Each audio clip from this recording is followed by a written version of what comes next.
Smart City atau kota pintar, sebuah konsep penataan kota untuk meningkatkan kualitas hidup warganya. Cara mewujudkannya tentu saja dengan teknologi. Berbagai aspek perkotaan mulai dari pemerintahan, kependudukan, kesehatan, pendidikan sampai transportasi bisa terintegrasi dengan bantuan teknologi. Barcelona, Spanyol, Melbourne hingga Songdo, Korea Selatan sudah lebih dulu memanfaatkan teknologi menjadi kota pintar. Di Indonesia, para developer muda berbakat tak mau kalah mengembangkan berbagai aplikasi digital.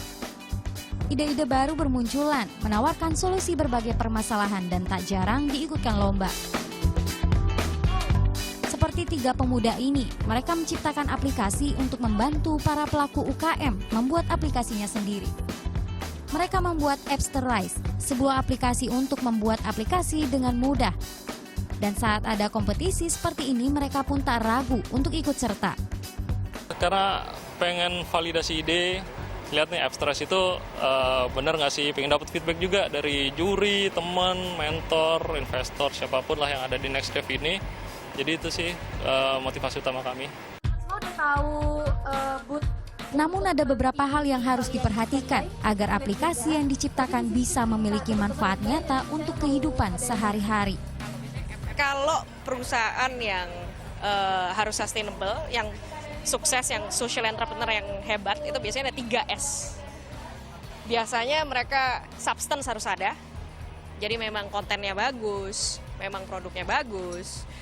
Kedua, sustainability, jadi impact-nya ada, social impact-nya ada, memberikan solusi.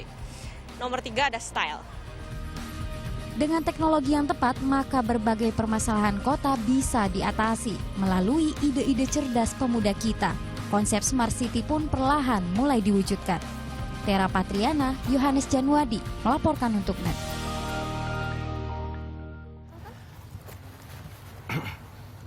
Yes, itulah tadi ya, udah kita lihat bahwa memang kita nih udah tidak bisa lagi menutup diri kita, bahwa namanya digital itu adalah sesuatu yang sangat penting dalam keseharian kita. Nggak boleh gaptek lagi meskipun umurnya sudah tua begitu. Kamu jangan gitu dong. Kamu apa sih kalau ngomongin mengenai itu? Enggak. Lihatnya melototnya ke saya gitu loh. Tapi kan hari ini kan semangatnya Sumpah Pemuda. Jadi kita akan menaikkan menjunjung tinggi semangat-semangat para pemuda Indonesia dalam memajukan Indonesia, terutama dalam bidang teknologi digital. Betul sekali. Dan bagaimana aplikasi sebagai juga ada yang di sini itu bisa membawa perubahan untuk khususnya Indonesia ya, menjadi negara ataupun juga Jakarta menjadi kota ini yang lebih smart. Nah, kalau menurut dari narasumber kita, tadi kita ngomong di off air, smart itu adalah bukan sekedar pintar, tapi cerdas.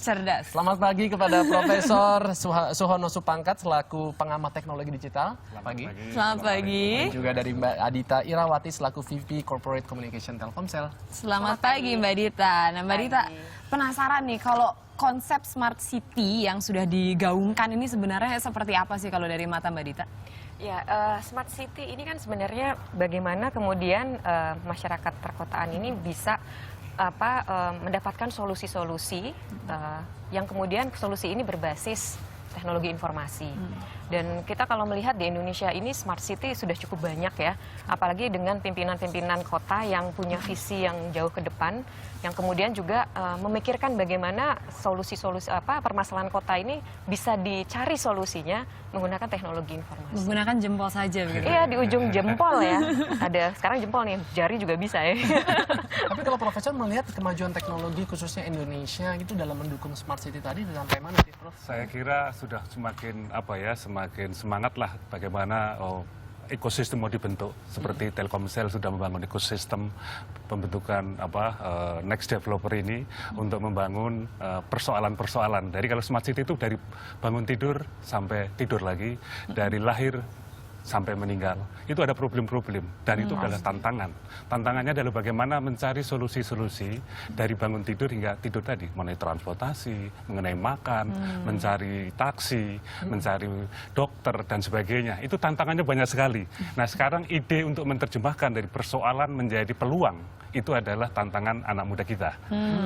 Nah, sehingga menerjemahkan ide itulah yang menjadi tantangan kita. Dan sekarang dengan adanya kegiatan-kegiatan seperti Next Developer ini menjadi suatu hal yang memungkinkan. Dan ide-ide anak muda Indonesia, ide-ide next generation itu menjadi sesuatu yang potensial. Luar biasa, Telkomsel ini jeli sekali ya bisa melihat permasalahan ini. Nah, kemudian dibuat ada sebuah event Next Dev, tapi yang jadi pertanyaan kenapa hanya anak-anak muda aja? Apalagi katanya dibatasin yang umurnya cuma sampai 30 tahun ini. Saya kan jadi nggak bisa kayak berkompetisi nih Mbak Dit. Nah, ini justru yang kita lihat justru anak muda tadi yang sudah disebutkan oleh Profesor Suhono, anak muda ini sebenarnya punya potensi yang luar biasa ya di Indonesia. Khususnya yang mungkin kita sebut sebagai Gen Y atau millennials. Mereka lahir itu sebenarnya sudah langsung berhadapan dengan berbagai macam teknologi ya, yang mungkin pada saat generasinya Adrian atau saya mungkin belum ada pada saat itu gitu ya. Nah, mereka ini sangat cepat menyerap berbagai macam informasi dan teknologi, dan makin kesini makin banyak potensi yang sebenarnya sangat luar biasa.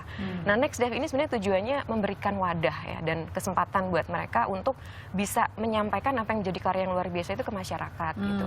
Dan kalau kita bicara 30 tahun ini kan masih usia Gen Y nih, dan ini sangat pas momentumnya sebenarnya dengan Sumpah Pemuda yang kita lagi peringati ya hari ini ya. Jadi harus kita buktikan deh anak muda Indonesia itu nggak kalah lah sama anak muda di negara-negara lain yang tinggal diberi kesempatan aja gitu dan diberikan channelnya yang tepat gitu, yang akhirnya karya mereka ya kita harapkan bisa dinikmati oleh masyarakat yang lebih luas. Pastinya sih nggak sabar juga saya ingin lihat gitu karya-karyanya. Tapi sudah dipilih 20 aplikasi begitu yang menjadi finalis, dan Profesor juga kemarin menjadi jurinya. Sebenarnya apa kriterianya sih dalam pemilihan aplikasi-aplikasi ini sehingga mereka bisa menjadi finalis? Kriteria ini pertama adalah memang timnya ada, solid, sehingga bisa berkembang, mendapatkan solusi-solusi persoalan. Kemudian bagaimana bisnis modelnya, bagaimana market atau scale up-nya, kemudian bagaimana impact terhadap tantangan atau solusi yang ada di kota cerdas. Itu saya kira menjadi poin di dalam penjurian itu. Boleh dong sedikit bocoran mungkin dari Mbak Dita atau Profesor, dari 20 itu ada apa-apa aja sih aplikasi ini? Kayaknya kita nih haus banget nih dengan Penasaran. aplikasi-aplikasi yang bisa berasal dari permasalahan kita. Jadi persoalan yang pertama itu banyak hal-hal yang berkaitan dengan pariwisata. Sebetulnya bagaimana ingin menjual destinasi yang ada di Indonesia sehingga para turis asing maupun turis yang ada di negara ini mengetahui suatu tempat-tempat yang baik, tempat-tempat tujuan wisata, sehingga munculnya daerah-daerah wisata, tumbuhnya wisata-wisata baru. Yang kedua mengenai donor darah. Donor darah gimana? Jadi bagaimana orang itu kan seperti ibu saya sekitar 5 bulan yang lalu perlu darah, tapi kok susah sekali mencari darah. Oh, kan ada PMI. Nah, tetapi tidak mudah mendapatkan itu. Ternyata stoknya Golongan darahnya juga nggak cocok. Yang ada. Gitu. Nah, jadi ini? Jadi ada demand dan supply. Dengan adanya location based service dengan menggunakan teknologi digital, maka kita tahu posisi kita di mana, kemudian di sekitar kita itu siapa saja yang punya darah dan siapa yang mendonorkan dengan cepat dan tepat. Bisa dipertemukan begitu Dipertemukan. ya? Sebetulnya hanya menjodohkan gitu. Itu bisa lebih menyelamatkan nyawa banyak orang. Banget dong, pastinya. Tapi kalau kita melihat ini sudah ada 20 orang gitu yang menjadi finalis. Tapi banyak juga kompetisi-kompetisi pengembangan aplikasi seperti ini. Apa sih bedanya sebenarnya kali ini gitu kompetisi Next Dev ini dibandingkan dengan kompetisi yang lain, Mbak Dita? Iya, jadi Next Dev ini memang kita rancang gitu ya untuk bisa membawa ini menjadi sifatnya end to end gitu. Jadi nggak hanya berhenti sebagai sebuah aplikasi yang menang dalam sebuah kompetisi atau menjadi finalis, tapi yang lebih penting lagi adalah bagaimana karya mereka ini akhirnya memang benar-benar bisa implemented gitu, bisa dinikmati oleh masyarakat. Karena sebenarnya esensi dari aplikasi Smart City kan itu ya, ujung-ujungnya ya masyarakat kota yang bisa merasakan itu, bisa experience. Jadi kita akan bawa sejak jadi finalis sampai apalagi untuk pemenang, Telkomsel akan mengawal terus nih. Bagaimana mereka kemudian apabila ada pihak ketiga yang kemudian juga bisa membantu aplikasi ini untuk dibawa ke masyarakat, kita akan kawal itu. Jadi sifatnya harus sampai ke ultimate goals-nya. Jangan hanya berhenti sebagai yang menang gitu. Jadi reward-nya untuk mereka ini, mereka akan mendapatkan apa nih? Nah, ini itu juga salah satu yang membedakan. Biasanya kalau kompetisi sejenis ini kan Kasih hadiah sudah. uang ya, Prof ya, kemudian gadget gitu, kemudian sudah. Nah, ini yang kita tidak mau berhenti sampai di situ. Jadi kita akan buatkan market access-nya. Market access? Ya, kemudian kita berikan mentorship-nya, pendampingan ya. Kemudian kita juga berikan ada manajemen trip. Jadi mereka belajar istilahnya ke negara lain yang mungkin juga sudah lebih maju dari kita in term of bicara inovasi, bicara digital business, digital services gitu ya. Kemudian tentunya juga memang ada money karena saya yakin teman-teman ini juga butuh funding ya untuk mengembangkan bisnisnya.